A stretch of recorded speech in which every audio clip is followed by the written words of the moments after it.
प्रेक्षक हो, आज आपल्यासोबत जुळले आहेत अनेक युवकांना रोजगार उपलब्ध करून देणारे सन्माननीय विकास जाधव सर. सर, युवकांकडून आपल्याला एकच आवाज ऐकायला मिळतो की रोजगार उपलब्ध नाहीये, याविषयी तुमचं काय मत आहे? खूप महत्वाचा प्रश्न विचारला मॅडमनी. मला असं वाटतं की बाबा चोवीकडे आपल्या कानावर एकच आवाज येतो की बाबा रोजगार उपलब्ध नाही.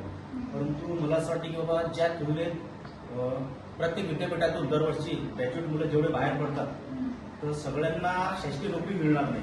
म्हणजे जे डिग्री झाल्यानंतर जे शासकीय नोकरीसाठी अभ्यास करतील त्यांना नोकरी मिळेल.